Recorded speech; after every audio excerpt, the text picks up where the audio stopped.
we're in a people business. We're opening practices in areas that are typically underserved. We don't have a lot of access to care. The labor force and pool is smaller. Dentistry is a niche specialty in healthcare. Having the experience and finding that talent and also meeting our culture standards and making sure that we're bringing on the right people, it's challenging in this workforce. I think that's continued to be something that we try to solve actively with the teams, more training, more focus on onboarding, and so making sure we have that. All right, I'm here with Dr. Saam Zarrabi from Rodeo Dental. Dr. Zarrabi, how are you doing today? Awesome, man. This is a great event, and we got the team here, so it's been awesome so far. That's awesome. How many people did you guys bring? We've got 13. Oh, 13, so big crew. Yeah. Some local here in Colorado. We have practices in leadership here, and then leadership teams from throughout Texas. All right, I'd be remiss not to comment on your shirt. The shirt is awesome. I've got to give a shout out to my team. Okay, let's first of all, we all have to wear these today. Okay. Oh, perfect. Normally we coordinate, but we've got the logo. We've got Moo Moo. Yeah. We've got a tooth with a little toothpaste on it. We've got some ortho brackets. Yeah. A nice color code with the red, blue, and black. Yeah. I'm feeling it. I'm getting a lot of good compliments. Oh, it's nice. It's very nice. So when you bring a group that large to an event like this, what's the agenda? Like, what do you hope that people get out of it? Yeah, well, what I like about this, especially from the DSO team, is you're talking to a lot of the stuff that they're solving for in their day-to-day. Yeah. Whether it's finance, procurement, marketing, operations. You meet other groups and DSOs that are sharing a lot of the same struggles and challenges. Yeah. And so you can really get some good mind think from that. And so there's some good breakouts. We challenge a team in our Monday morning meeting to bring some good pearls back. Nice. Yeah. Everybody will share with the group. And so I think from that standpoint, that's the most important is bring some pearls back and let's see what best practices are. No, that's great. You founded, you've scaled Rodeo. How do you think about your role changing and evolving over time? So I started as a dentist, leading the practice. Right. You get to 2 to 6 locations. You start wearing a little bit more of an operations leader hat. When we got to about 10 to 15 locations, I had to step back as dentist and more, management. Yeah. Today I serve as CEO full time and really embracing that role and in leading a company of 1,000 people and 200 doctors. So from that standpoint, I'm trying to learn every year how to get better as a leader. Yeah. And really empowering a lot of my team where you're in that smaller size of less than 20 offices. You like to jump on the grenade a lot. Right. So Right. Yeah. I think my biggest thing is in my opportunity is allowing the team to solve, and they, that's going to be okay. You're going to make some mistakes, but giving them the ability to learn through those struggles. And at that point, you can kind of scale the business as you go. Because if you're stuck in it, you can't scale it. Yeah. So it's to some extent, it's making sure you're hiring the right people. Yes. And actually kind of pulling back a little bit yourself. Yes. And I'd imagine, when you were founding Dentistry, sometimes hard to do. Do you ever catch yourself going like, hey, this is something that I need to not be involved in? I actually know if my team is saying, hey, I just need you to kind of step back a little bit. Okay. That's actually a good sign. That means we are doing good. I think I'm learning better how to look for those signals more often. Sure. And I let them know, hey, you got to let me know. Yeah. Hey, I'm going to step back. You guys got this. And we're going to make some mistakes, but that's okay. We're going to learn from them. Yeah, well, if you have a team that's comfortable sharing that with you, you're already ahead of the game. Yeah. That's fantastic. When you think about, heading into 2025, I'm sure you all had goals and aspirations, initiatives that you were looking to launch. How are those going? Like, how has 2025 been? Has it been what you've expected? Has it been kind of full of surprises? Yeah.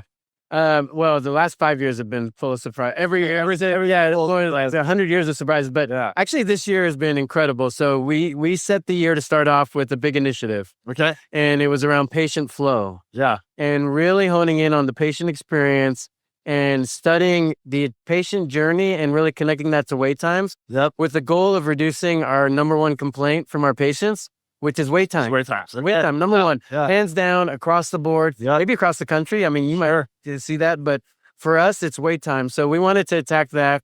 And what we did was we set an initiative to partner with operations, myself and the team to go in and surgically we went in office by office, region by region. Right. And we did a whole reset on patient flow, training, re-onboarding, and it's been awesome. Yeah.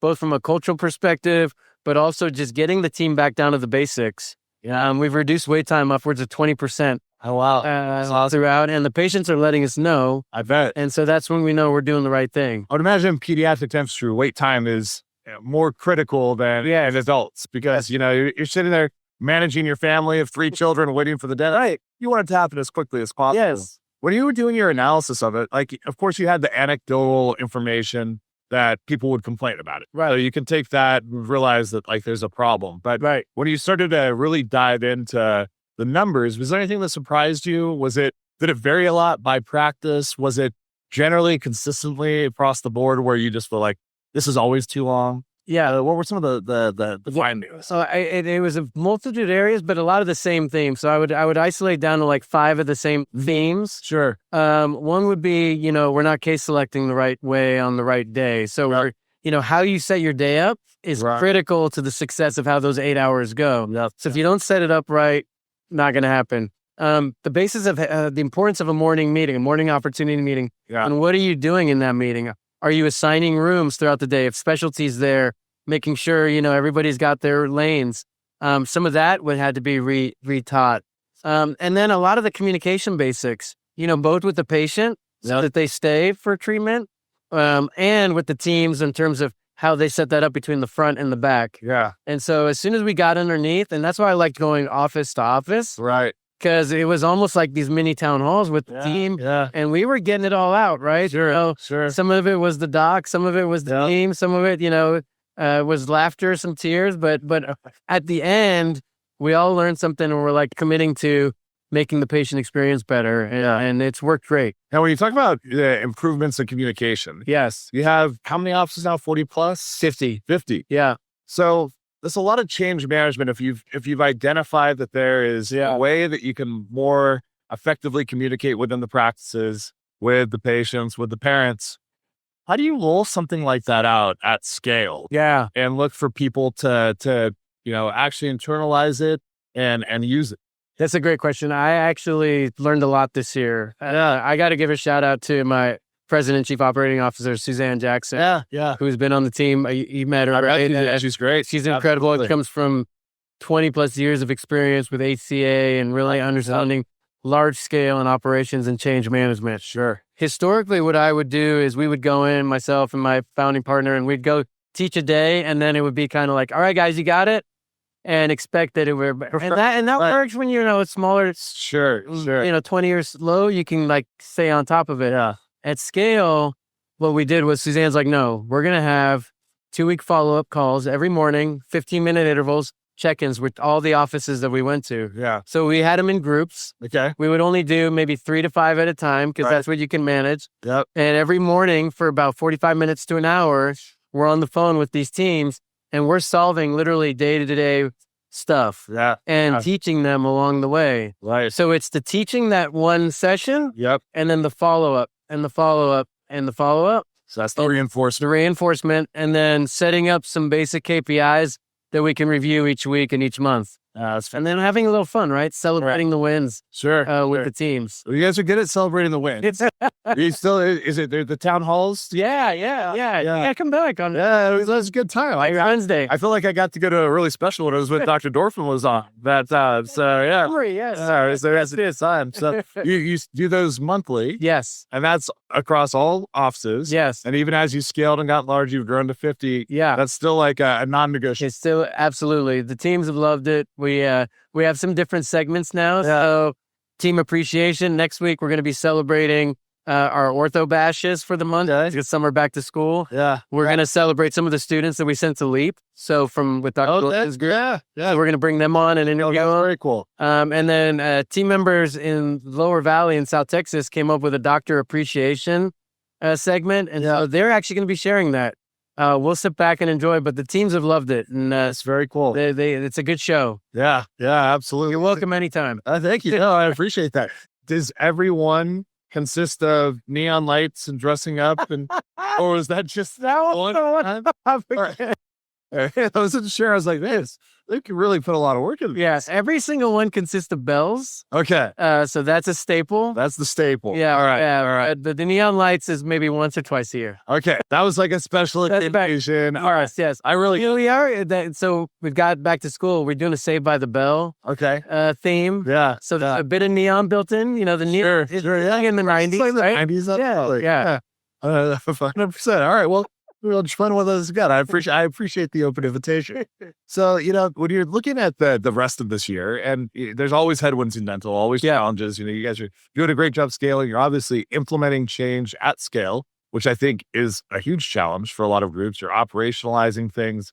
It's all very impressive. What are some of the challenges that you still feel are providing maybe bigger headwinds than you were hoping for each year? Yeah, I think we're in a people business. Yeah. And so we're going and we're opening practices in areas that are typically underserved. We don't have a lot of access to care. Yeah. And so the labor force and pool is smaller. Dentistry is a niche specialty in healthcare. And so having the experience and finding that talent and also meeting our culture standards and making sure that we're bringing on the right people, it's challenging in this workforce. And so I think that's continued to be something that we try to solve actively with the teams, more training, more focus on onboarding. And so making sure we have that. I think the consistent themes that we hear, solving a lot of the stuff around scaling successfully, the challenges in RCM that are still out there. Hopefully AI is starting to get better, but a lot of those that we still see. And then really the cost stuff is still creeping in there that we kind of monitor. Tough, significant. Right? Yeah. So how, when you're looking at the different technology options out there today, you mentioned AI for RCM. Yeah. And even, with staffing challenges, do you see any potential relief through technology? And if so, in what areas? Yeah. And where do you think that there's still maybe like limitations? If I think I like to break down the patient journey in my mind. So how will it be solved? So from entry point, right? Yeah. From even confirmation process, that's going to become more automated. Sure. You're hearing about AI phone agents, things like that. Right. Yeah. So that we'll get there, not there today. I think it's still a little bit clunky, but I think it'll be solved in the next 12, 18 months, hopefully. Yep. The AI insurance verification piece, I'm excited for, but we're still not quite there yet. I think the right people are trying to solve it. There's a lot of good investment coming in, and that will take relief off the front desk. So anything administratively that is tactical that an agent can do, that a front desk can then focus on the people there in the practice, it's going to be a huge win. Yeah. And improve the experience. And then from the treatment side, the radiology stuff continues to blow me away. Right. We utilize Overjet, but the other services, all of them are doing amazing things. Yeah, they really are. And they get better and better, right? Yeah. I mean, you see that, right? Absolutely. And then the automatic dictation stuff that I think once they start to write back, so charting existing stuff when patients come in, scribing notes, that's going to be ambient listening, right? Sure. So taking that workflow off the doctor so he can focus on the patient, and then I think the last part is all that connectivity on the rev cycle side. Yeah. That's going to be when we hit alpha, when all of those are working. But again, we're close, but I think we're still like 24 months away. Yeah. No, you're optimistic about it. Yeah. It's not quite where we'd like it to be right now. Not where we like to be, but I would say I'm more excited than I've ever been for dentistry. Yeah. If you think about what's going to happen over the next 10 to 20 years. Yeah. That's going to be pretty cool. That's going to be really cool. Right? No, I agree. Are you putting Optimus I'm very on desk? No, but what is it? My kids keep asking me, Dad, are we going to buy one of these? And I'm going, yeah. My wife's like, no. I was like, I think it would be awesome. Right. So I don't know. What about yourself? I think there'll be functionalities that we'll start to see that they can take on. Again, I think what I read recently was AI will really solve that middle to middle layer. They're not the end to end. Yeah. So the people piece will be very needed. Yep. But in a much different fashion that can manage the process. Right. And therefore create a better experience for the patients. The ability to communicate and connect with people is going to be such a high value skill. Correct. For people to have. Absolutely. Yeah. No, I think about it the same way. And I do think Optimus in a pediatric children's dentistry environment would be a big hit. It would be cool. Just to entertain the lobby. Yeah, that's right. Right. Just walk around. Wait time. Who cares anymore? We've got a robot. That's right. Anyways, Dr. Zarrabi, it was great having you. Always a pleasure, man. Thank you for what you do. Yeah, absolutely. This is fun. The Dental Economist Show is brought to you by Planet DDS. To find out more about how cloud-based dental software by Planet DDS helps unleash dentists and their staff to focus on patient care, visit www.planetdds.com.